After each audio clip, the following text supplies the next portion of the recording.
I'm here to be an all-time great. You're now rocking with the best. Purple yellow, purple yellow, purple yellow, purple yellow. The Lakers repeat back-to-back titles. Welcome to the Big Baby Jonathan Sports Podcast. Oh, he's smoking hot. The latest Laker news. Another great Showtime feed. The greatest Lakers show. This is going to be legendary for a long time.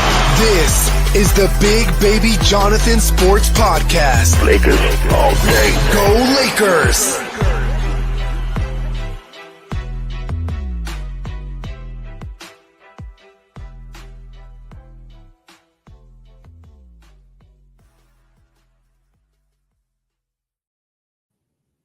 Everybody, it's your boy Big Baby here. Hit that like button, subscribe to the channel, turn on those post notifications for each and every podcast. And speaking of podcasts, I got the queen herself, Jeanie Bus. Jeanie Bus, thank you for taking time out of your busy schedule. I'm honored to have you on. I've been working at this for a long time. Thanking you for coming on today. Well, I'm really impressed with the intro. I really enjoyed it. So thank you for having me on the show. Yeah, most definitely. So tell us, where were you at when your dad first acquired the Lakers? I was a senior in high school, and it was something that he had talked about pursuing for a long time. His dream, was, he came from very modest means, and his dream was to have enough money to afford season tickets to go to the Lakers and to the Dodgers, his two favorite teams. So the idea that he was in a position to actually buy the team really, was such a thrill for him. And he saw what not a lot of people saw, what the potential was for the NBA and the growth that was on the horizon. Yeah, most definitely. Your dad's a winner. He knew what it took to win. He did everything in his power to get the Lakers going. And just talk about, when did you first know that the Lakers were going to be special growing up? We were so spoiled that first year because, one of the very first acts of his ownership was to draft a player by the name of Magic Johnson. And, there was a lot of debate internally amongst the Lakers front office about who would be the right player. And back then, to take a player who at that time had to declare hardship was what it was called, because you usually couldn't be drafted until you had completed your college eligibility. So that meant you were going to be 22 years old. Instead, Magic Johnson had applied for hardship and came into the NBA as a 19-year-old. And that was really, really uncommon.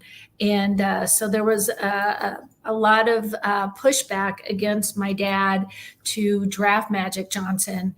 But my dad watched the NCAA finals between Michigan and Indiana, which featured Larry Bird and Magic Johnson in their very first big rivalry matchup. And he loved the way that Magic played. He drew inspiration for what he wanted the Lakers to be by, the joy that Magic played with, but yet with the killer instinct to win. And it was, it captivated my dad. And, he went against some advice and drafted Magic Johnson. And in that first year, the idea that, at that time, the Lakers were averaging maybe 7,000 or 8,000 people in attendance. We had a player, a big star in Kareem Abdul-Jabbar, but the Lakers just hadn't really, kind of established themselves as a true powerhouse in the NBA. And, that was, one of my dad's goals was to make the Lakers the best team in the NBA. And in order to do that, you had to, match the success of the Boston Celtics. And, so bringing in Magic Johnson and the idea that as a rookie, he could lead the NBA to a title over the Philadelphia 76ers in the 1980 finals was just, you couldn't predict Hollywood couldn't write a script like Mhm. that. It was so, way beyond anybody's wildest dreams. And I'll never forget because Kareem got hurt in what was game 5 in Los Angeles. Then the team had to fly back for game 6 in Philadelphia, knowing that we would have a game 7. And that, even if we lost in game 6. So they made the decision to leave Kareem Abdul-Jabbar back in Los Angeles so he could rehab the ankle and keep it from swelling by flying across country. So at that point, it was kind of like, well, who's going to play center if we don't have Kareem? And Magic said, I can play center. Yeah. Dad, I'm like, what are you, crazy? And, he was just that kind of player that, he believed in himself so much, you couldn't help but believe that he knew what he was doing. And, as a rookie, led the team. And, we won the championship in 6 games while Kareem was at home watching it on TV. We were spoiled from that day forward. And, and that's what really started to establish the Lakers as a team that would, compete at the top of the NBA standards and would capture the hearts and minds of our fans in Los Angeles. Yeah, most definitely. I'm not surprised Magic Johnson playing center. He's arguably one of the greatest point guards of all time. I knew he was going to take over in that game in the NBA Finals. And that's what the Lakers are all about, winning rings and stuff. So I'm not surprised by Magic Johnson doing it. So, Jeanie Buss, next couple of questions. How does it feel to be the first female owner to win an NBA championship? Tell us about the 2020 championship moment. What was that process like?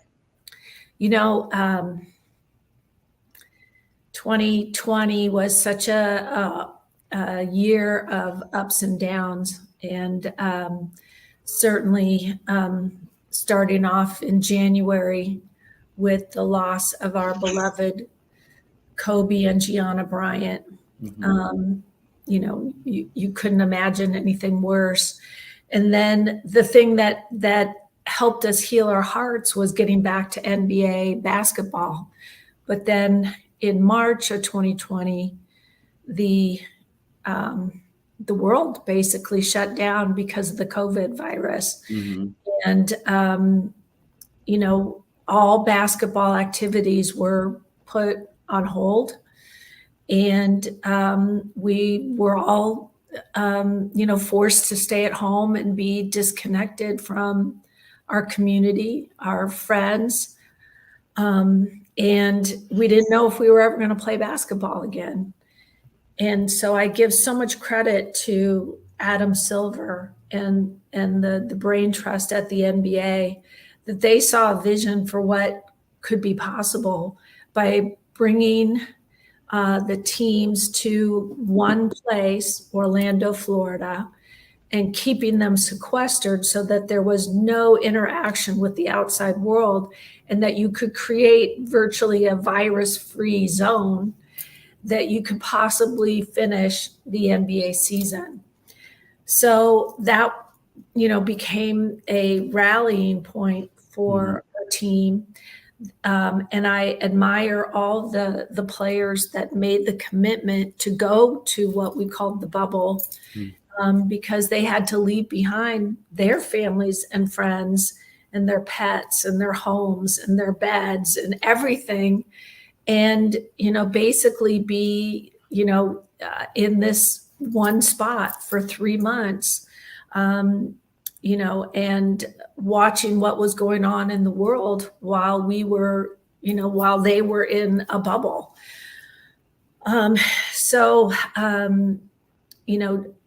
Was hoping for the best, but, really didn't anticipate a championship run for the Lakers. And I joined the team there in Orlando for the championships.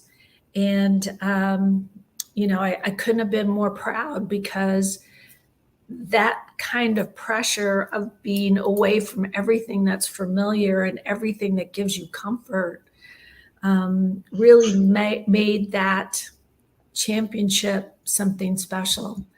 And we'll never forget Anthony Davis when he hit that game-winning shot, and the first thing he thought of was screaming Kobe's name. Like, Kobe, we'd seen Kobe done so many times, and it felt right.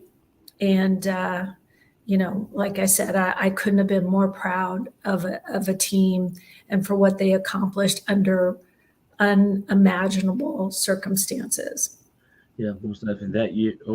That year in 2020, crazy with, like you said, Kobe passing away, Gianna, and just when everything shut down, I took it upon myself to podcast more, keep pushing, keep grinding, and I actually have a Kobe story. He actually followed me on Twitter, and we had a conversation, and I look at it every day. He said, keep doing greatness, keep pushing forward, and you'll get to where you want to get to on your podcast. I look at it every day, and that keeps me going. Did you take a screenshot of it? Yes. Yeah, you always keep that, because that is very special. Mm-hmm. And I'm not surprised that he would have encouraged you to continue to work hard, especially at something that you're so passionate about. And I've watched you really, come into your own as you started in this business, and you had a vision for what you wanted to accomplish, and here you are. So I agree with Kobe. Just keep most pushing. Definitely. And also shout out to Dwight Howard for the inspiration as well. We got rapid fire questions. Jeanie Buss, give me your top Mount Rushmore Lakers of all time.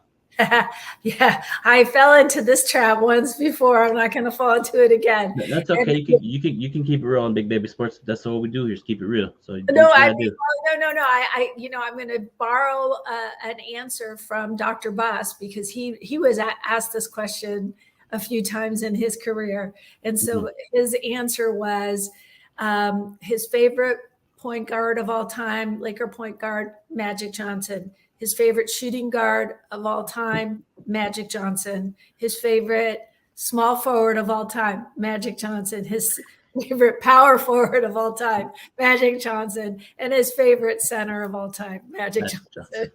Yeah. Okay, that's a good one. Give me your Mount Rushmore of NBA teams or Laker teams of all time. Oh, that's like asking a mom to like name her favorite children. I really learned from Phil Jackson that every championship has its own story. Every journey takes its different twists and turns, and so you can't really appreciate any one more than another, because sometimes they're more linear and more direct, and you basically sweep through the finals like we've seen a couple Laker teams do. But sometimes it's climbing what seems like insurmountable odds.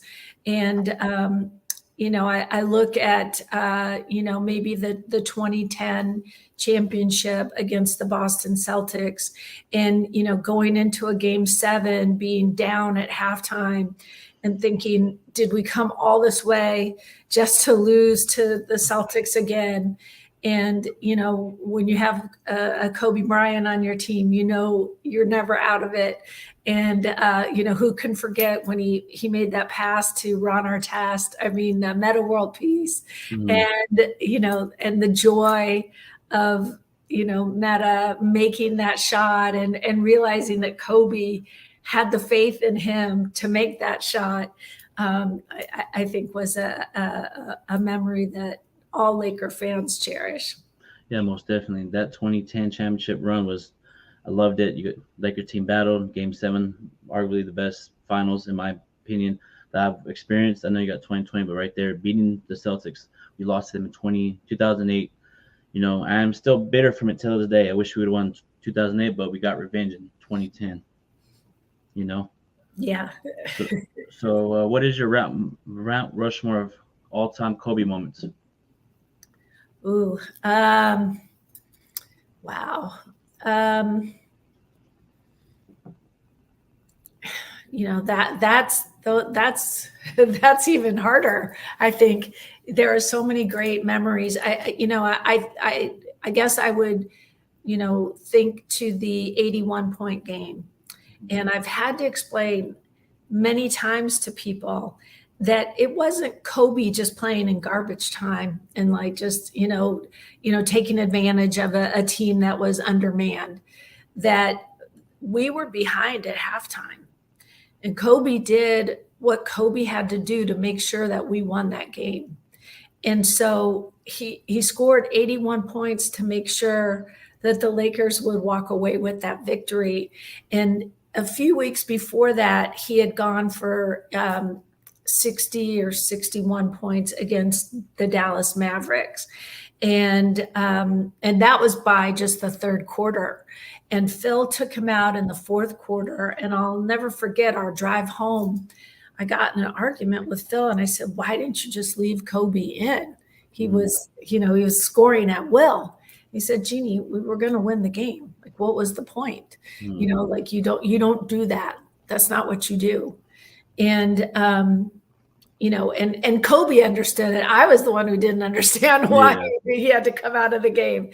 But then, for him to, a few weeks later, score 81 points because that's what he had to do.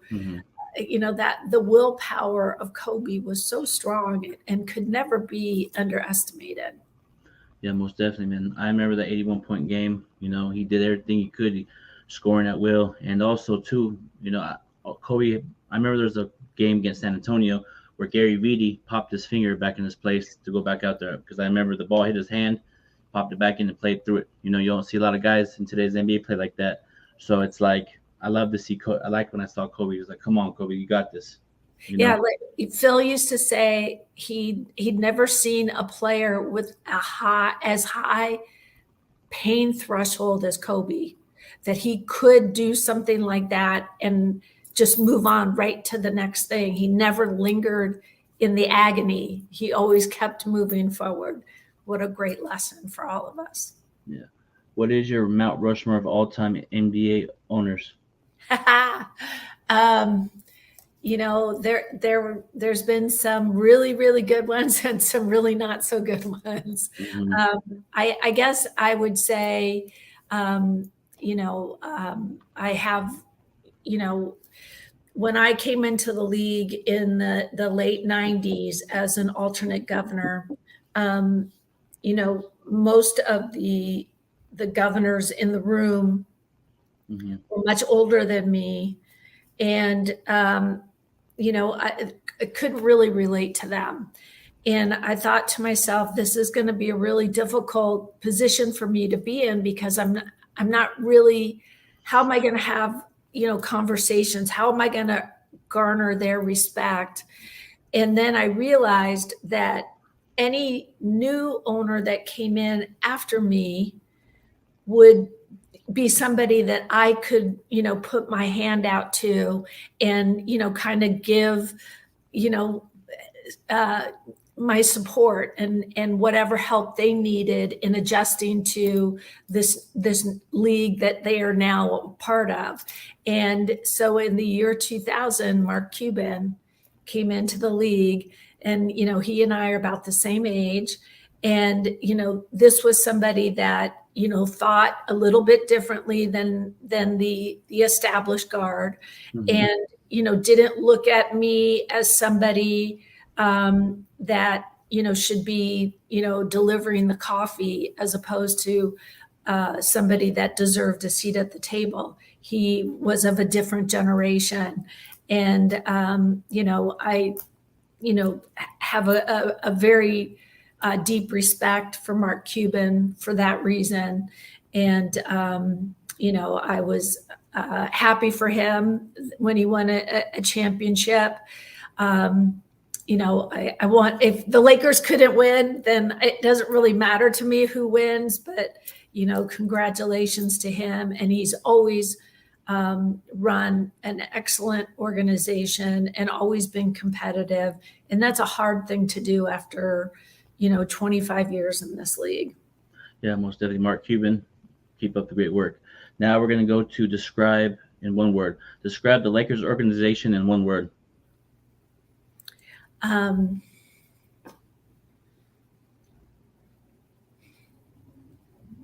Winning.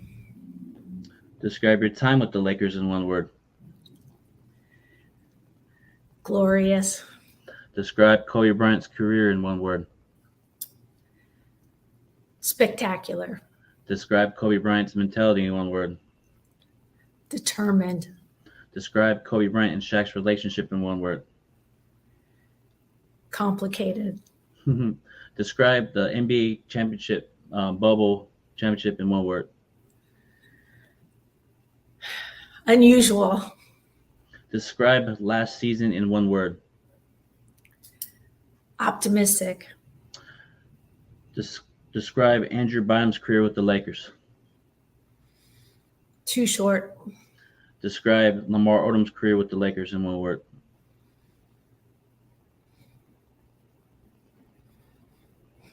Emotional. Describe LeBron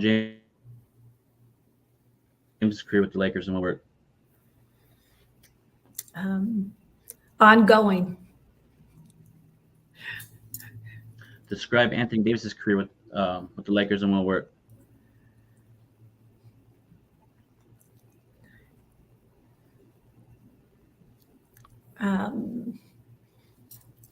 Just, sky's the limit. I don't know how to put that into one word. Yeah, no worries. Describe Westbrook's career with the Lakers in one word.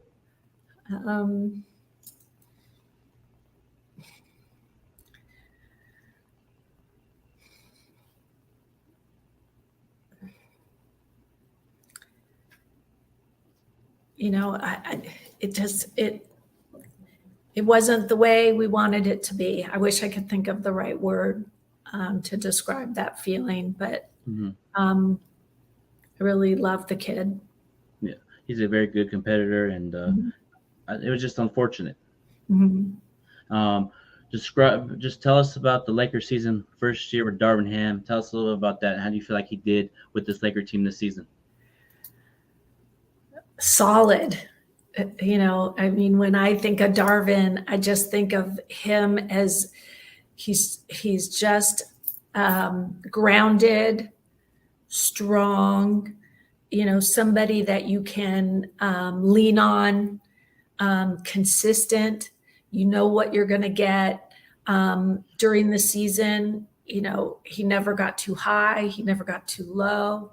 He just always kept it real. And that allows everybody to kind of find their right place because he builds a solid foundation. Yeah, Darvin Ham kept it real, facts over feelings. I like what you guys did with him, bringing him in here. He preaches toughness, grit, and grind. The season started out 2-12. You guys went from 2-12, making the moves at the deadline, get to the West Conference Finals. How did you feel about getting to the West Conference Finals, and how do you feel like getting swept can motivate you guys to get better for next year? It was, the beginning of the season to start off that way. It was really, really difficult because I knew it was going to be a challenge for a new coach coming into a situation, and the expectations on this franchise. It's not fair to not, have the ability for a coach to just have, that time to establish what he's trying to do. Training camp is too short. There's so many distractions that are going on because of league requirements and media. And, a coach doesn't really get the time that they need to put in the offense, the defense, the sets, just the communication that he wants with the team. And so now to start off the season and be burdened with a poor record and wondering, when are you going to, win that first game? When are you going to win 2 games in a row? And it just, the weight just, it just adds to all the other difficult challenges that face an organization in this league. Everything comes at you fast.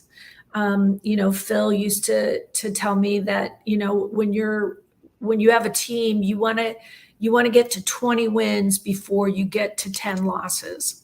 So by the time it's Christmas, you know what kind of team you're going to be and where you're going to kind of fit into the standings. And so, we had that heartbreaking loss in Boston in early December on, what would be, some would describe as a questionable call. And, it just felt like we're not going to have a break. It's not going to, things are going to get worse before they get easier. And the one bright spot was being able to focus on the idea that LeBron was going to break the all-time scoring record. And I, for me, the fact that he was wearing a Lakers uniform means a lot. But as I was asked about that record, I emphasized that this was LeBron's record. It wasn't a Laker record. LeBron and the work he's put in, not only for the Lakers, but for Cleveland, for the fans in Miami, this was a celebration of LeBron's career. And so we got to participate in that, and the atmosphere for those games leading up to him breaking the record felt like playoff games and were very exciting. And, so that gave us some joy in what seemed like a very disappointing season. But, in the first move that Rob Pelinka made, was the trade of Kendrick Nunn for Rui Hachimura. And that all of a sudden was kind of like a spark that, wow, this is very exciting to see this kid come in. And I remember when he was drafted and, he kind of was a big story because him being from Japan and coming to the NBA was a very big story. And certainly, I remember meeting him, and for whatever reason, and I wouldn't normally do this, but when I met him, the first question that came out of my mouth was, "You decided what number you're going to wear?" And he said, "I'm wearing 28 because number 8 for Kobe and number 2 for Gianna." And it just struck my heart. And I went, this kid's going to be okay. This kid's he really understands us here. And that he draws inspiration from the story of Kobe and Gianna. So, he couldn't have captured our hearts more and had a great playoff run. And then certainly the trades that were made at the trade deadline, really even surpassed my expectation of what was possible. Yeah, most definitely. The season 2-12, Darvin Ham did his thing, brought the defense, and just in general, like the season got turned around, like you said, with those trades and all that. And you guys got to the playoffs. The first matchup was against Memphis. What did you think about Memphis, that series going into the first round versus Memphis, and certain players talking to get under LeBron's skin? How did you feel about that? The idea that we made it through the play-in and we're going to be matched up against the number 2 seed, it was kind of like, okay, well, this is going to be difficult to get through. And that's when you have a veteran leader like LeBron who can not only, turn off the distractions, but actually use them as energy to help propel you into what your goals are. It was so surprising that we were able to beat Miami and kind of, Miami definitely had their challenges through their season and we're dealing with some things. But hey, in the NBA, any opportunity that you can leverage to your advantage, you take. And certainly that's what the Laker team did. And who can forget Austin Reeves kind of, declaring himself, I'm him, I'm him. Yep. I can do this. I know I'm here. I can, put me in this position and I'll deliver. And he sure did. And I was very proud and excited to be a Laker fan at that time. Yeah, most definitely. Me too. I liked what Austin Reeves did in that playoff run, along with Rui Hachimura, D'Lo, just the team chemistry from the start at the deadline too. The deadline trades got chemistry, and beat Memphis, beat the Golden State Warriors, and just fell short versus Denver Nuggets. And how did you feel about Mike Malone talking about Lakers daddy? How did you feel about that? I heard his comments and I know exactly what he was feeling in that moment. Mm-hmm. You are on the top of the world and you feel invincible. Mm-hmm. And you have thoughts of, nothing's going to knock me off this post. I've declared myself at the top and nobody is going to take me down. And I think that, he was caught up in the moment, and that's happened many times in Laker history where mm-hmm. we've been involved in situations just like that. And we all remember Pat Riley when he declared the Lakers were going to win back-to-back championships. Yeah, I remember that. During the parade. Yeah. The players were like, are you kidding me? You can't do that to us. So I know how coaches think. He's going to motivate his team. He wants to stay on top. And certainly if I know our players well enough, they'll use that as their motivation going forward. Almost definitely. I already took it as motivation for upcoming season. He was talking, I'm going to take that, implement it for next season. But it's part of the game. They're the first time in NBA history they win a championship. So I understand it. Top of the mountain. Just congrats to the Denver Nuggets. But we'll see you in the playoffs next year. It's all good. It's all love. But gotta ask this question: when can we expect the Kobe Bryant statue? I can assure all Laker fans that there is when the time is right, they will know, and that's how I will leave it. Most definitely, I will be tending that game, outside or inside. That's gonna be a special day. Yes, I agree with you. Most definitely. So Jeanie Buss, this has been an honor. I just want to say thanks again. It's an honor. I've been working at this since 2016. Thank you so much from the bottom of my heart for coming on Big Baby Sports today. And this video will be dropping on Friday. Oh, fantastic. Great. And thank you for having me. And, let's make this an annual event. All right, most definitely. Thank you.